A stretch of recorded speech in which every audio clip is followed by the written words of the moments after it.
No, Politico figured out, as you said, Laura, what we knew a year ago. I mean, we had an eyewitness, Tony Bobolinsky. We had the actual emails talking about the big guy, Joe Biden. We had the laptop, and we had the fact that the FBI was investigating that. I'm convinced reporters around this town knew that, but no. It was misinformation. And big tech and big media collude to keep important information from we the people in the run-up to the most important election we have, election of the President of the United States. That's what so offends me and so many Americans. You guys got it right. You got it right on your show.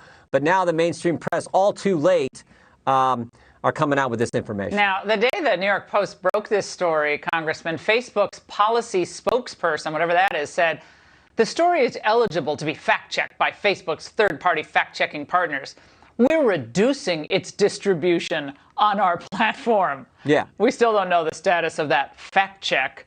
Andy Stone is the longtime Democrat flack, who's obviously has political skin in the game then and now, and he's the guy who said that. Yeah, and frankly, Laura, it's even worse now because think about this. 6 weeks ago in the White House press room, press spokesperson Jen Psaki says what? She says basically these two sentences. Most Americans now get a bunch of their news from these social media platforms. We, the Biden administration, are actively working with these social media platforms to limit what we, the people, can see.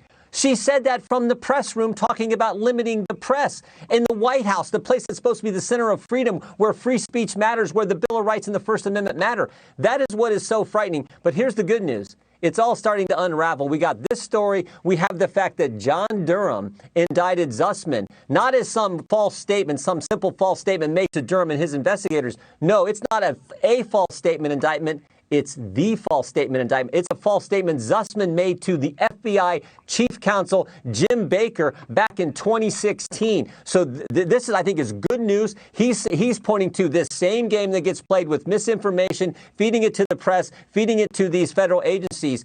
This is an important sign from the Durham investigation. I think this is all starting to unravel, and the American people are seeing it for what it is. Well, Congressman, apparently the Washington Post reporting tonight that President Biden will meet with House Democrats across the political spectrum to slow down some of the infighting over that reconciliation boondoggle. Do you expect he's going to bend the knee to AOC and the gang of radicals, or what's going to happen next?